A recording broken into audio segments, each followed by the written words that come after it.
Hello everyone, my name is Gaurav. I'm CEO at i.net. I've been a builder for the last 20 plus years. I've worked in startups. I've worked in big organizations like Amazon, eBay, HP R&D.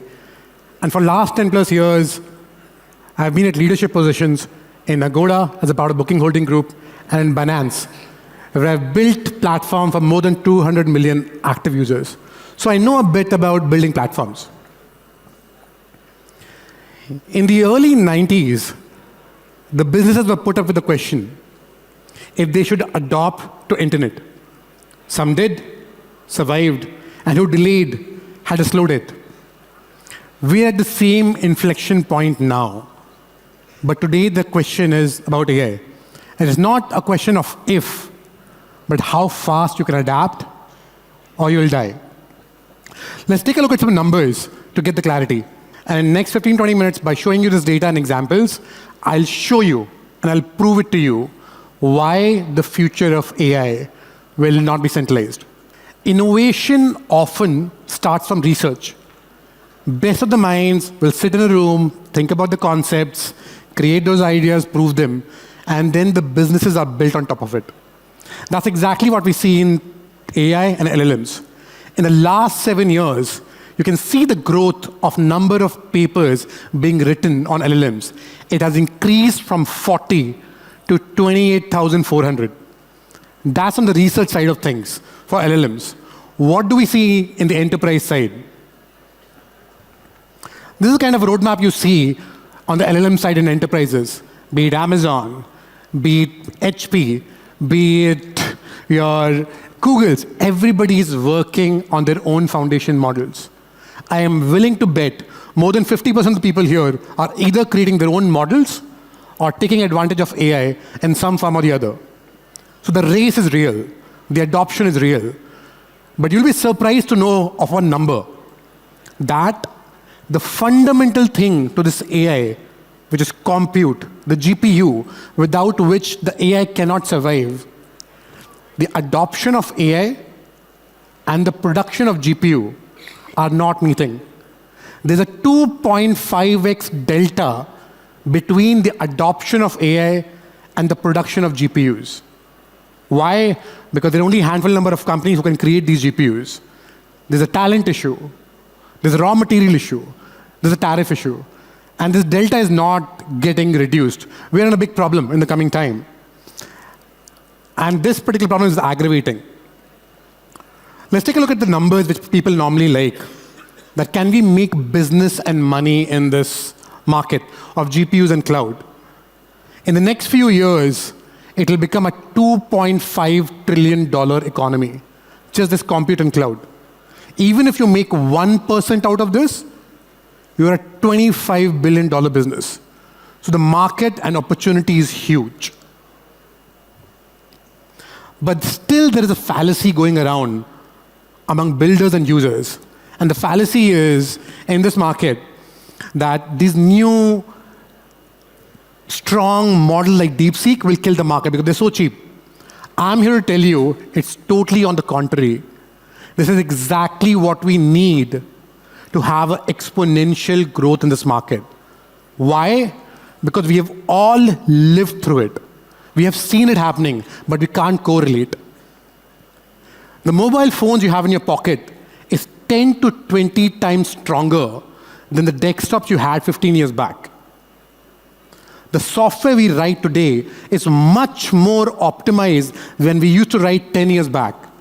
But yet, the CPU business has 100x in the last 15 years. If that's the case, why the market didn't shrink? Because there is a flywheel effect in such a business. And we are seeing the same thing in GPU. What is that? That when the cost of experimentation, meaning trying out new ideas, goes lower, people try out more ideas. When people try out more ideas, more successful businesses are built. And when more businesses are built, they need more of those resources, which historically was CPU, and in future, and already is happening, are GPUs. So now, what's the fundamental problem, and why do I say that the future of AI will not be centralized? Let's take a practical example. Let's say you're a builder. And you're a blessed builder. You're not like a normal person. You've been funded money. You have the money. You have the team. You have the vision. You want to move fast. But the moment you'll start executing, the reality will set in. The GPUs which you need to get access to that when you go to these big hyperscalers, you have to complete KYC and long processes. You have to wait for weeks, if not months, to get the compute which you want, even though you have money. And in our business, time lost is opportunity lost, business lost. And you're not only competing with the market forces, you're also competing with the deep-pocketed enterprises like OpenAI. And they get the preference to the stronger models through these hyperscalers which you want. So in short, what's happening? In short, you're spending a huge amount of money. You're competing in one of the most technological area in the world with a lower grade hardware against deep-pocketed enterprises. You're basically being set up for the failure.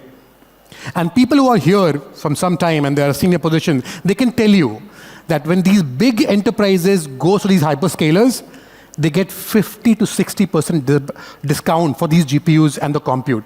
But startups don't. You will not like this example, but it's a reality. Have you seen an elephant with a small thread on their leg? Right from their childhood, they're trained that they can't break it. They're systematically brainwashed. And they just feel that that's the status quo. We as builders have been trained in the same way. We believe that these discounts can only come, these cheap prices can only come when you have millions of dollars of compute demand, not as startups. And we as a company are here to challenge that exact status quo. And that was our vision.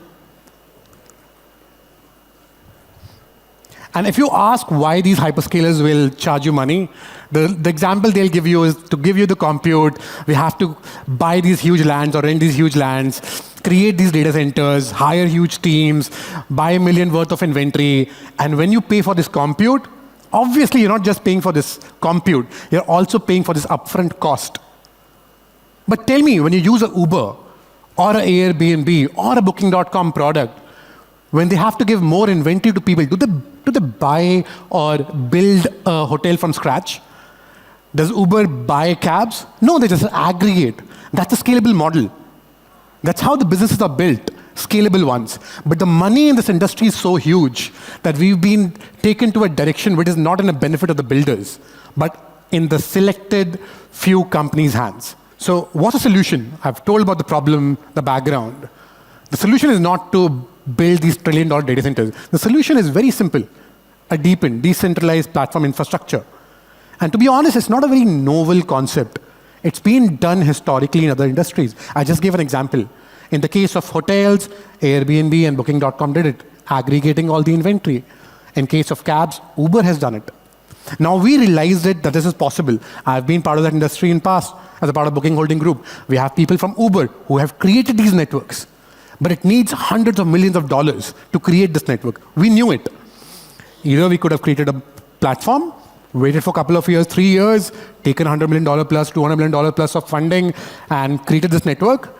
Because we have some people from the crypto background, also like me from Binance, we thought, let's use the tokenomics. And we used the Web3 tokenomics, gave away hundreds of millions of worth of incentive to these suppliers to create one of the biggest networks of GPUs in the world. Now, what do you get out of it, right? And how do we do it? You'll be surprised to know, similar to you have your hotels, right? Historically, people, whenever they want a hotel, they'll go to Marriott, Hyatt, which charge a bomb. But you do know for a fact that there are other hotels much cheaper with the same quality. That's exactly the case in GPUs also. You have the tier 2 data centers. You have software companies who've basically bought $50, $100 million worth of inventory, have created their models, but now they don't want same number of models. They want to rent it out, but there is no platform. So these second and third tier data centers, these software companies, we aggregated all this inventory and gave it to people. And you remember these big, giant enterprises, when they go to hyperscale, they get 50, 60% discounts. So meaning, financially, it's possible. It's just not you. We made sure that you are included in those prices as a platform. We have availability in 138 plus countries. Every AI builder knows that the closer the model is to the user, the better the experience is. And we are much more scalable compared to the centralized player any day. For getting a supply, there's no KYC. You can get your GPUs not in weeks, not in months, in 2 minutes.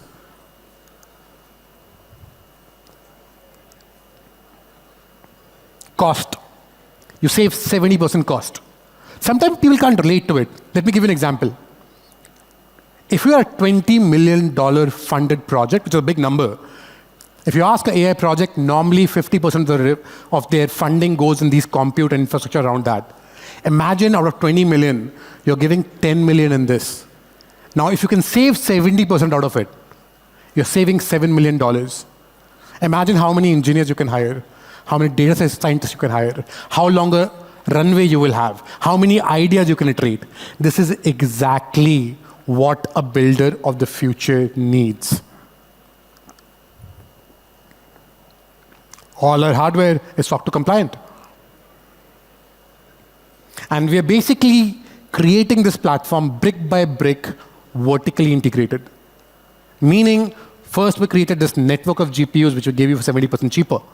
But now when we are building this intelligence now, meaning we just launched 2 months back our inferencing platform. And because it's running on the 70% discounted inventory, this particular product is 70% cheaper. So we basically wanted to give back to the community because they give a lot of support to us. So we basically created an inferencing product, pulled a lot of open source models, gave it for free to the builders. And we wanted to check our product, make it stable before we take it to the enterprises. And we were so surprised there's such a huge demand for this product that within 2 months, without too much marketing, because we wanted to make the product stable in the meantime, we literally got surprised. We were basically getting billion plus tokens in no time. No time. We had a community of 5,000 plus active users within the last 2 months. Right? And then the demand started coming for new products, training. So now as a part of SuperAI, we're launching a new product for training where you can set up and use the whole platform within a minute.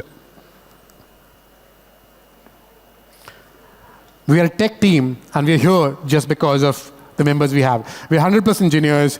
We have people from Google, Meta, VMware's, AWS, Uber's, and that's what has enabled us to be at a place where we are. We have a simple motto. We make it easy for anyone, anywhere, to access the tools to develop AI through reliable, affordable, and performant platform. Very simple. I know there are a lot of Web 2 people here, so they might not be able to relate to it, but it's a reality. And the reality is that, they give an example of that elephant with the thread. It happened in the case of money also in past. And Satoshi in the Bitcoin world, when he was creating that Bitcoin, he wasn't just thinking about money. He was basically creating a concept. And that concept was that the power which is in the hands of few could be given back to the masses. Innovation should never ask for permission and shouldn't be controlled. And decentralization makes sure it never has to. If we don't own our intelligence today, we will not own our future tomorrow. Decentralize AI and own your future. Thank you.